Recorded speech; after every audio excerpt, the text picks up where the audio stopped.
We've been looking at various kinds of seventh chords for quite a while. We started out with just a regular seventh chord, which is the lowered seventh, in other words, the flatted seventh of the scale. Then we said a major seventh is made out of the major seventh of the scale, and a minor seventh uses the minor triad plus the flatted seventh of the scale, but then there's a minor triad we can use with a major seventh. And then we also considered the half diminished seventh, which is like that, with a lowered third, lowered fifth, and lowered seventh. This time we'd like to take up augmented seventh chords. And they're really simple. All they are is an augmented triad plus the flatted seventh of the scale.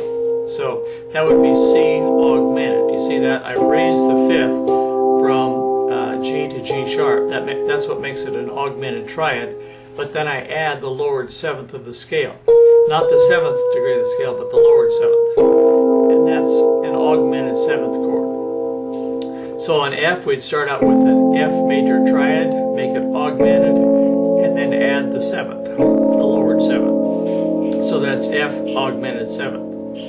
Here's G, G augmented seventh. Here's D, D augmented, D augmented seventh. Here's E, E augmented, and E augmented seventh.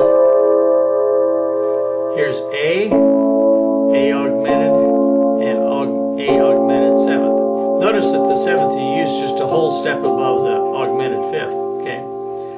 So that's another way you can think of it. Here's D flat augmented by raising the fifth a half step, and then the seventh, which is a whole step above that. So that's D flat augmented seventh. E flat augmented, E flat augmented seventh. A flat augmented, A flat augmented seventh. G flat augmented, and G flat augmented seventh. B major, B augmented, you raise F sharp to F double sharp. You can't call it G because you're sharping it sharp, so that would be F double sharp, and then add the flatted seventh, which is there. So that's B augmented seventh. And then finally B flat augmented seventh, you'd raise the fifth, and then add the seventh, and that's B flat augmented seventh. So that's really all there is to augmented seventh. So very easy. Once you find the augmented chord, then just add a whole step above that, which is the lowered seventh. Okay? So tomorrow we'll take up another kind of seventh chords, and then I think we'll probably be done with them. One more kind of seventh chord tomorrow. So we'll see you then. Bye-bye for now.